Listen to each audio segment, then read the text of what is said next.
Carlos Silva Santiago é um dos jovens promissores autarcas do Distrito de Viseu. Presidente da Câmara de Sernancelho a concluir o seu primeiro mandato, foi vice-presidente com o anterior autarca José Mário Cardoso desde 2002 até 2013. Hoje, vice-presidente da Comissão Política Distrital de Viseu do PSD, coordenador dos autarcas social-democratas, é um homem confiante à cabeça do seu conselho e com muitas ideias para o futuro. Licenciado na área de educação, é casado e pai de 2 gêmeas.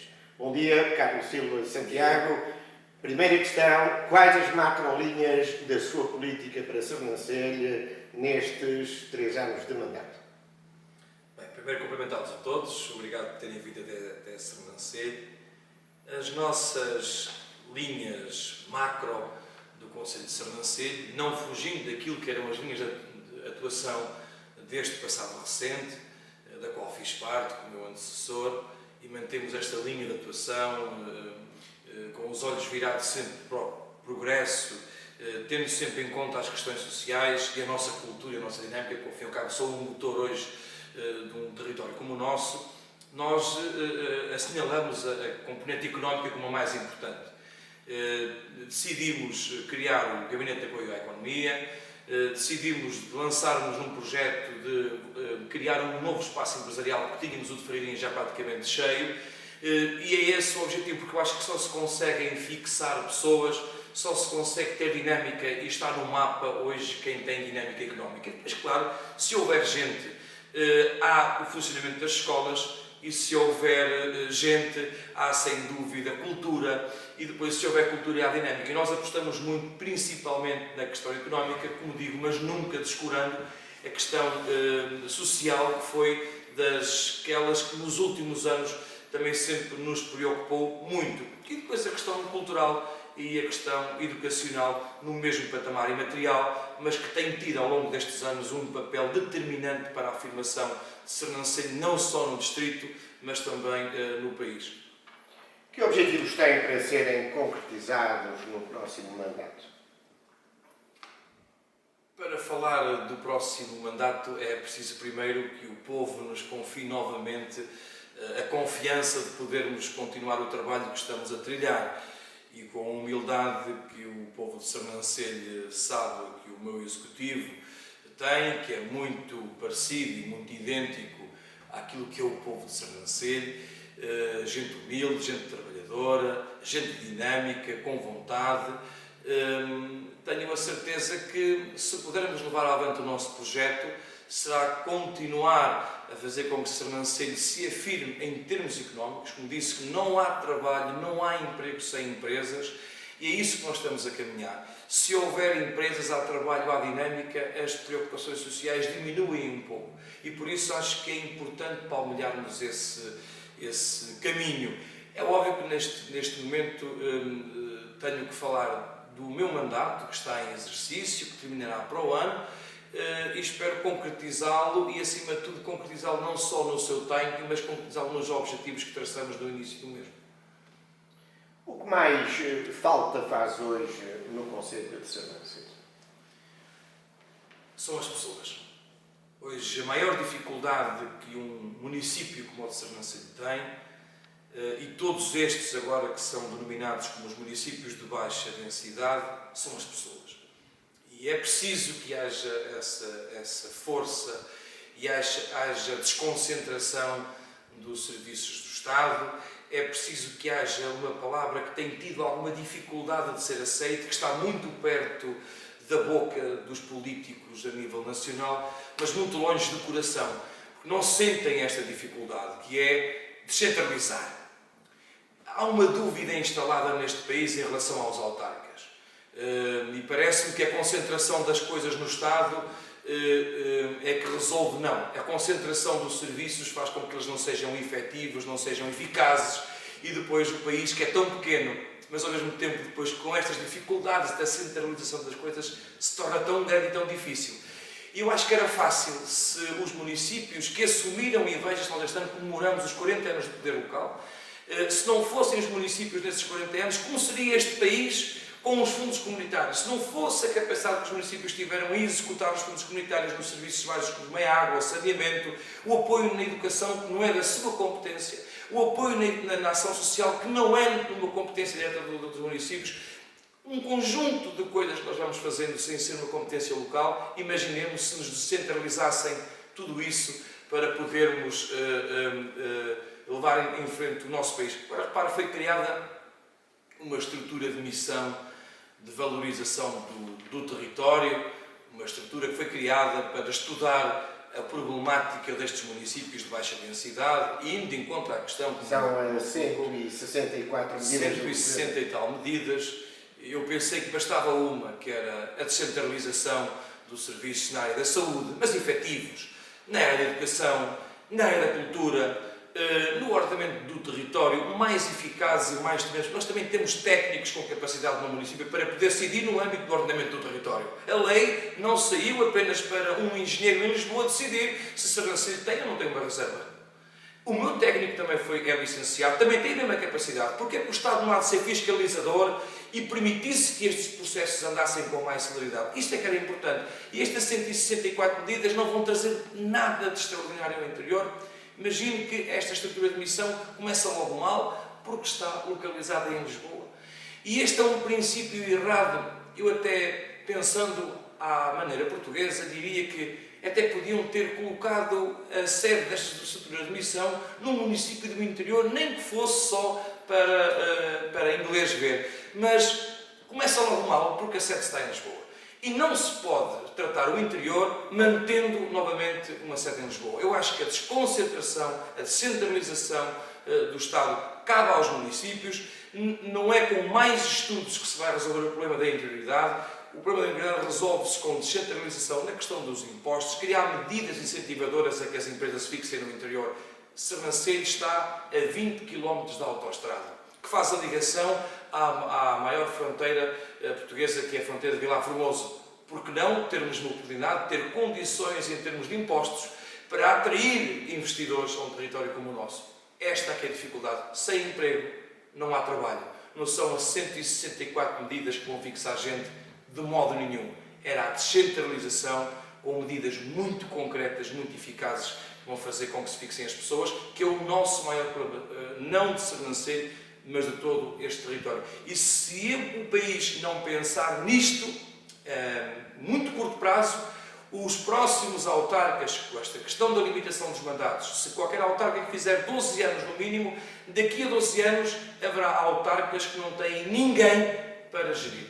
E isto vai ser uma responsabilidade que nós vamos atirar para cima do Poder Central daqui a alguns anos. Então, se eu bem entendo, o Poder Central já muito faria se governasse e deixasse ao Poder Local a execução. A execução. Sem dúvida. Esse é o principal objetivo por qual nós estamos a lutar. Eu digo muitas vezes que a palavra descentralização está sempre na boca da política nacional, faz parte sempre da agenda nacional, mas nunca é concretizada, porque depois de se estar em determinado tipo de lugares, trabalha-se para os votos, e é óbvio que os municípios ou as regiões de baixa densidade não têm grande interesse e as pessoas cingem-se mais pelos grandes centros urbanos.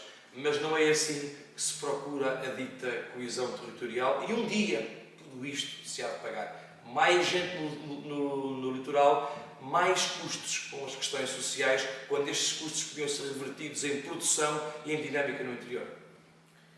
Sernancelho destacou-se por uma política cultural agressiva, agressiva entre aspas, obviamente, que teve impacto muito para além do seu território e, em alguns casos, foi até motivo de inspiração para muitos autarcas nacionais.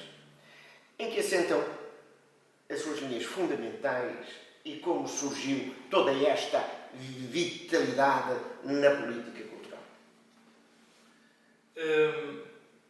Eu acho que a palavra certa para definir esta vitalidade e esta dinâmica cultural que o município tem deve-se à proximidade com as pessoas. Proximidade. Nós conseguimos, ao longo destes últimos 16 anos, com o Dr. Zé Mário Cardoso, que era o meu antecessor, e que trabalhei com ele enquanto vereador da Cultura e mais tarde como vice-presidente, mas também com os pelouros da cultura e da educação, e nós conseguimos, e também porque ele também acreditava que se a cultura custava dinheiro, e às vezes muito dinheiro, também se dizia que se a cultura custa dinheiro, imaginemos quanto é que custará a ignorância. E a aposta que o meu Dr. José Mário Cardoso fez, e comigo fomos com esta proximidade com as pessoas, fazendo sentir a todas elas no Conselho de Sernancelho e depois a todos os amigos de Sernancelho, do Distrito de Viseu, que Aquilino Ribeiro precisava de ter novamente um alento. Nós não podemos esquecer as figuras mais importantes do nosso país. E um concelho como o nosso tem que se agarrar à sua história e às suas personalidades. A nossa castanha, porquê é que nós não havíamos de fazer da festa da castanha, ou de fazer da castanha, um elemento agregador de cultura mais tradicional, até gastronómica, a valorização dos produtos endógenos, porque não?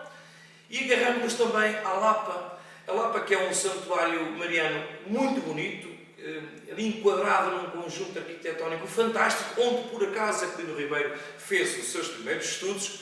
Então, associar culturismo religioso, que é cultura, o nosso património cultural, arquitetónico e paisagístico, que é cultura, o nosso Aquilino Ribeiro, que é figura máxima, para mim, com certeza, da literatura portuguesa, um homem que está no Panteão Nacional, que teve esta distinção maior, e depois a nossa castanha. E nós, com isto, conseguimos colocar Sernancelho novamente num mapa cultural, nos mais variedíssimas áreas, como o Festival Internacional de Guitarra Clássica, que também conseguimos e levamos avante, o projeto com o André Cardoso, com os pianos, com o concurso de piano, com os masterclasses, a nossa Academia de Música, e hoje, veja-se, Sernancelho tem um Conservatório Regional de Música, aprovado e homologado pelo Ministério da Educação, com 169 alunos, se a memória não me falha. Veja que tudo se vai construindo. E vai-se construindo, e repito, por causa desta proximidade com as pessoas, nós ajudamos-nos uns aos outros a gostar da nossa cultura. E depois a nossa cultura torna-se contagiante. Eu costumo dizer, e como sabe, nós somos uma Câmara frágil em termos de não temos assim tantos funcionários quanto isso, recursos humanos, mas conseguimos fazer quase tudo com a prata da casa. E orgulhamos-nos muito de cada vez que fazemos um evento ou promovemos um evento, fazemos-lo bem, com muita qualidade e, acima de tudo, com muita dignidade. E é esta dignidade, esta qualidade que faz com que a gente de todo o país hoje nos visite, quer o nosso Festival de Sopas, quer a nossa Festa da Castanha, quer nos nossos eventos ligados à literatura. Quem esperaria, Dr. Paulo Neto, que tivesse, por exemplo, e o senhor sabe do que estou a falar, sobre Aquilino, na apresentação de uma revista literária, de uma simples Câmara como de Sernancelho, cerca de 400 pessoas nos claustros do Colégio da Lapa, quase 500 pessoas na apresentação do livro que é o Ex-Libris do Cargal, de Aquilino Ribeiro, que é 5 reis de gente. Quem diria que em Sernancelho, ou numa simples freguesia como o Cargal, tivéssemos quase 500 pessoas a assistir ao lançamento de um livro? Isto será possível no interior? Não. Porquê? Porque no litoral? Não. Porquê? Porque no litoral não há esta familiarização das coisas. Não há a proximidade com as pessoas. E a cultura precisa de carinho. E nós conseguimos isso. Mas, perante essa perspectiva positiva e esse entusiasmo, eu sei também que há alguns problemas. Por exemplo, ainda há relativamente pouco tempo, foi aprovado o orçamento, mas teve e contou com a abstenção por parte dos vereadores do PS. A pergunta que eu lhe faço, muito concretamente, é esta. A oposição conhece a realidade do Conselho? Sobre essa questão do orçamento, é óbvio que o orçamento é a Bíblia do município, digamos, é o plano pelo qual nós nos regemos para gerir a nossa terra, o nosso território. É óbvio que eu já estou habituado, eu penso que estas questões partidárias, quando vêm à tona, depois ficam todos iguais. Eu percebo que haja algum complexo por parte dos senhores vereadores da oposição, porque nós estamos habituados à forma como se trabalha a nível nacional. A gente vê por aquilo que se passa hoje um conjunto de omissões e apenas aparecem nos momentos das boas coisas. Tudo o que é negativo não há sequer uma única explicação. Veja-se o caso, e fugindo 2 minutos, é o caso da Caixa Geral de Depósitos. Até hoje ninguém conseguiu entender o que é que se passou. Se houve promessa, se não houve promessa, se houve compromisso, se não houve compromisso. O que é que se passou para um gestor depois, por uma questão de berrice, entregou a declaração de rendimentos, mas não aceitou o cargo. Tem que haver aqui qualquer coisa que nunca foi explicada. Mas, por exemplo, colocar a vaca a voar num dia muito bonito, com muita gente à frente da comunicação social, o Sr. Primeiro-Ministro já consegue falar tudo o que é de bom, tudo o que é interessante, o Sr. Primeiro-Ministro consegue dar explicações, porque é bom voltarmos a ter os feriados, ter o apoio do Sr. Presidente da República. Agora, os problemas ninguém fala deles. E aqui, na minha Câmara, passa-se exatamente a mesma coisa. Eu quero lhe dizer, e quero dizer a toda a gente que nos está a ouvir que nos vai ouvir neste momento, que não há nenhuma obra, não há nenhuma ação infraestrutural ou imaterial que não tenha sido aprovada nesta Câmara. Porque é preciso que os vereadores percebam que eu acho que eles não conseguem distinguir a diferença entre receita e despesa. Para a variação da oposição, só há uma coisa, que é despesa. Não há receita. E por isso é que vemos, conforme se trabalha a nível nacional, não há preocupação com a receita. Tem que haver despesa.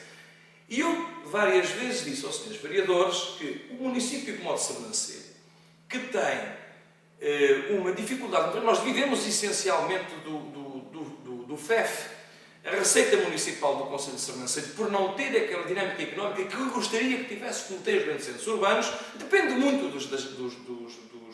das verbas que vêm do Estado.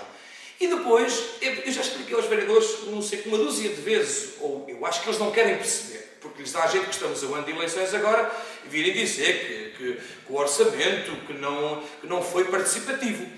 Mas eles sabem desde a primeira hora, e quem me conhece, não há nada que eu coloque no orçamento que não tenha sido aprovado e votado, porque no orçamento não se põe em obras, Dr. Paulo Neto. No orçamento põem-se previsões de execução de uma obra, papel e valores.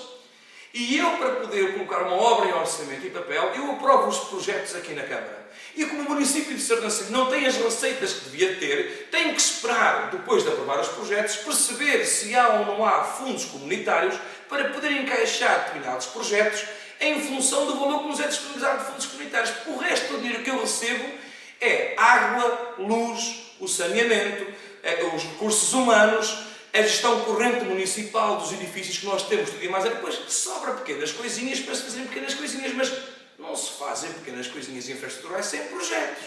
E os projetos são todos aprovados aqui todos os anos. E eu digo-lhes que estes projetos são para incluir no orçamento caso haja ou não haja financiamento de fundos comunitários. Se houver, eu coloco no orçamento, tenho receita para executar. Se não houver, não coloco. E virem dizer que não participam é uma enormidade, é uma infâmia, é um oportunismo completamente desnecessário, porque o povo do Concelho de Sernancelho já não acredita neste tipo de coisas. Os senhores vereadores sabem perfeitamente que não há nada que vá para o orçamento sem que eles aprovem e votem. E todos os projetos, Sr. Dr. Paulo Neto, que estão no orçamento foram aprovados por unanimidade nesta Câmara.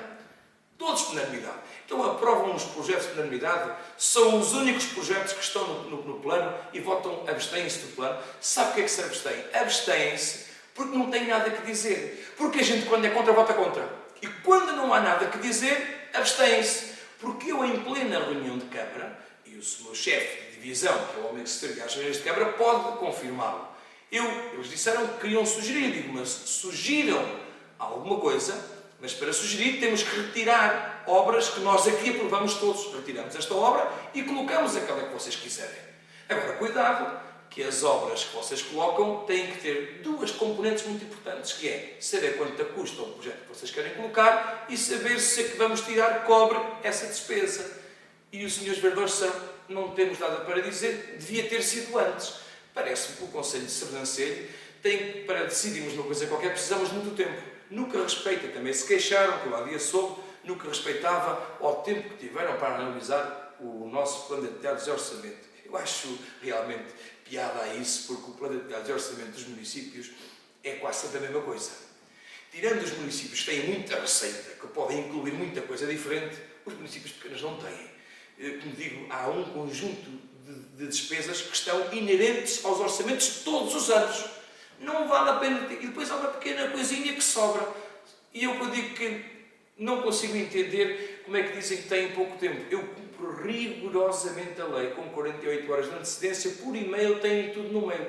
É raro os senhores vereadores da oposição contactem quer a divisão administrativa, quer a divisão cultural, quer a divisão de obras para esclarecer seja o que for. Eles trazem dúvidas para a reunião de Câmara é porque querem, porque eles raramente contactam os serviços técnicos para esclarecerem sobre determinadas matérias. Por isso eu acho que sobre a questão do orçamento, Dr. Paulo Neto, tenho a dizer que lamento que eles não votem contra.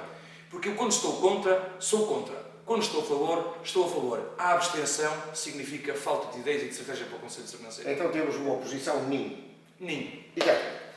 O município de Sernancelho é co-proprietário da FA, Fundação Aquilino Ribeiro, com as autarquias, conjuntamente com as autarquias ditas das Terras do Demo, e Vila Nova de Paiva.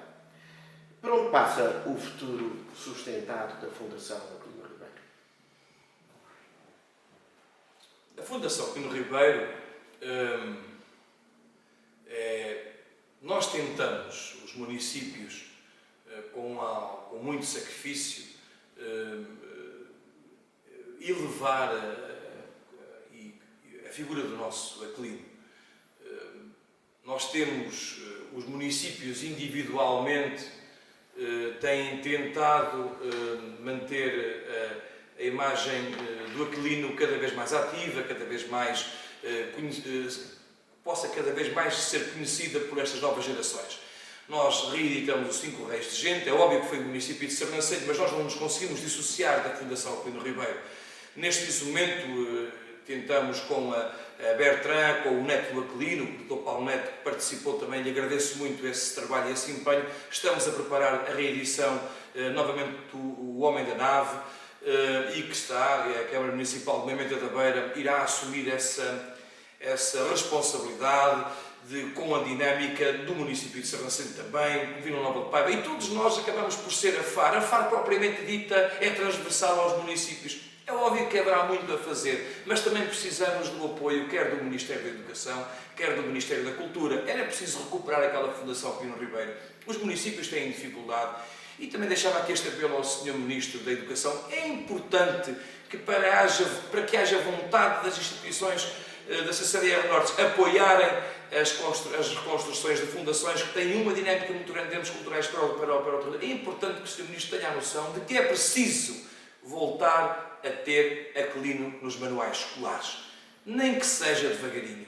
E é preciso que os exames nacionais voltem a ter Aquilino no exame nacional, como teve no tempo do Ministro Nuno Crato. É importante que, se nós tivermos Aquilino no panorama nacional, na agenda nacional do Ministério da Educação e do Ministério da Cultura, tenham a certeza que uma CCDR Norte olhará para a Fundação com os olhos que deve olhar. E ela, depois recuperada, será ainda muito mais atrativa e mais dinâmica que aquilo que é hoje. Mas acho que os municípios, dentro das limitações, trabalhando sozinhos, têm conseguido uma proeza muito grande. Acho que voltamos a conseguir a ter Aquilino não no Panteão Nacional, isso pouco me interessa. Aquilino nos livros a ler, Aquilino nos manuais escolares, isso é aquilo que mais me preocupa e acho que vamos conseguir, Dr. Paulo. Este ano foi eleito vice-presidente da Comissão Política Distrital do PSD. Que desafios acrescidos tal cargo e tal função lhe trazem? Ser vice-presidente da Comissão Política Distrital, para mim é uma satisfação. Passei trabalho com o Dr. Pedro Alves, que é uma figura que admiro muito desde há muitos anos. É um homem, um trabalhador, um homem muito dedicado, é um homem conhecedor do distrito pelas várias funções que desempenhou antes de ser presidente da Comissão Política Distrital. Para mim é uma satisfação muito grande. Acho que ainda não vejo esta posição como algo de importante. É apenas um contributo que eu, enquanto autarca, e também pelos anos de experiência que tenho, posso dar não somente ao partido, que é o meu partido, que é o Partido Social Democrata, mas à sociedade civil, porque eu acho que o facto de nos encontrarmos, a nossa experiência, o conjunto de pessoas que compõem a Comissão Política Distrital, gente com muita experiência, gente séria, dedicada e com vontade de trabalhar no sentido de arranjar soluções para os problemas do distrito, e a mim satisfaz muito poder, neste grupo oficial, que é a Comissão Política Distrital, como já referi, com uma figura como o Dr. Pedro Alves, deputado, com uma experiência muito grande, podermos com ele e ajudá-lo a defender os interesses do nosso distrito, do nosso território, na Assembleia da República. É óbvio que esse é o principal objetivo que tenho enquanto membro da Comissão Política Distrital, este contributo para, junto da sociedade, através de uma organização partidária. Recentemente, como coordenador dos autarcas social-democratas do Distrito de Viseu e com as eleições nacionais a 10 meses de distância, quais são os objetivos e quais as estratégias a desenvolver? Esta é uma primeira pergunta, à qual junto mais duas. O PSD já tem candidatos em todos os concelhos e esta final, que poderá já estar respondida na anterior, e em Viseu. Sabe aquilo que me quer referir? Eu penso que sobre aquilo que me está a questionar é prematuro falar sobre isso. Como lhe digo, a coordenação dos autarcas social-democratas é dos autarcas eleitos, não daqueles que vamos eleger. Mas, de qualquer forma, eu tenho, embora seja prematuro, tenho a certeza que qualquer partido, qualquer organização, tentará escolher os melhores dos melhores, porque os melhores dos melhores têm que servir o povo, que hoje também é do melhor. Tenho a certeza que qualquer das organizações distritais e nacionais procurará os melhores dos melhores. Mas é óbvio que é prematuro. Como já lhe referi há pouco, o Dr. Pedro Alves, que é uma pessoa que admiro muito, uma experiência notável, um homem de consensos. Tenho a certeza que é seu tempo e com cabeça, com organização, com a determinação que lhe reconheço, saberá na altura certa apresentar tudo isso publicamente, as estratégias, e eu deixaria isso para uma próxima oportunidade. Mas, indiscutivelmente, e no panorama que temos, sabemos que nas últimas autárquicas o PSD perdeu algumas câmaras, de certo que a vossa política é de recuperar câmaras perdidas e manter as câmaras que têm. Não é? Fundamentalmente será isso. Eu costumo dizer que eu se puder ganhar por 20, não ganho por 18. Muito bem. Mas então também me responda a esta questão. Já há candidatos em todos os concelhos? É prematuro falar sobre isso, não vou falar sobre isso. Em Sernancelho há candidato, é o Carlos Silva Santiago. Muito bem. No passado sábado, dia 3, na capital do distrito, decorreu o Congresso Autárquico do PSD. E qual, em termos gerais, o balanço que ele faz? Muito positivo. Eu penso que a grande mobilização que se conseguiu, não só de autarcas, mas de simpatizantes do partido e gente da sociedade civil, eu acho que foi um momento muito importante. Fala-se de 1000 pessoas? Sim, mais ou menos 1000 pessoas. Mas eu acho que acima de tudo, a afirmação do poder local. E é uma forma também de podermos mostrar que o poder local, e aquela mobilização mostra que o poder local é e continua a ser determinante para a afirmação do Distrito de Viseu enquanto um lugar de democracia em Portugal. E eu acho que esta grande mobilização, a grande dinâmica, a qualidade dos painéis, a qualidade dos intervenientes mostram que o partido e o poder local no Distrito de Viseu estão muito vivos, muito determinantes e serão, sem dúvida, uma força muito importante para reconquistar determinado tipo de ações que eu espero que não se percam, nomeadamente algumas infraestruturas determinantes para o nosso distrito e, acima de tudo, determinantes para a afirmação do distrito de Viseu no panorama nacional. Fala-se no seu nome e no de Carlos Carvalho, Presidente da Câmara de Taboaço, para liderarem a próxima CIM Douro Sul. A concretizar-se quais projetos estruturantes que gostaria de ver concretizados? Não faz sentido nada do que se possa falar sobre isso. O nosso Presidente da Comunidade Intermunicipal do Douro é o Engenheiro Francisco, um homem que tem feito um trabalho muito interessante. Sobre o futuro da Comunidade Intermunicipal do Douro e sobre outras comunidades intermunicipais dependerá sempre das próximas eleições, e é óbvio que falar sobre lideranças há 2 anos ou 1 ano e meio é muito prematuro. Não quero alimentar seja o que for sobre essa matéria, quero apenas dizer que eu e os meus pares do Douro Sul estamos muito unidos e muito determinados na região e não em determinado tipo de lugares ou vontades que possam existir. Finalmente, chegando ao fim desta entrevista que já vai com 30 minutos, uma mensagem de Natal para os sernancelhenses e também para os leitores do Boletim. Bem, aproveito este momento de Sernancelho e desejar a todos os leitores do Rua Direita, ao meu povo do Concelho de Sernancelho, aos meus imigrantes, um feliz e um santo Natal, e que os principais objetivos que o Presidente da Câmara deseja a todos é que o ano de 2017 seja efetivamente de muita saúde. Tudo o resto é supérfluo. Havendo de saúde, nós conseguimos conquistar tudo. E por isso aquilo que eu desejo é um ano de 2017 muito feliz, com muita saúde, e que este Natal seja vivido com muita harmonia, muito amor, junto das famílias de cada um de vós, e que nos sintamos realmente portugueses e portuguesas e sernancelhenses unidos e determinados para voltar a ter um país diferente, um país que seja promissor para as gerações vindouras. E acho que nós conseguimos isso se tivermos realmente saúde. Um Feliz Natal para todos e um ano de 2017 com muita saúde. Muito obrigado. Sr. Presidente da Câmara, Sr. Dr. Carlos Silva, meu prezado amigo, o Rua Direita e os seus leitores, de certo vão gostar de ouvir, retribuem os seus votos. Obrigado por si. Muito obrigado.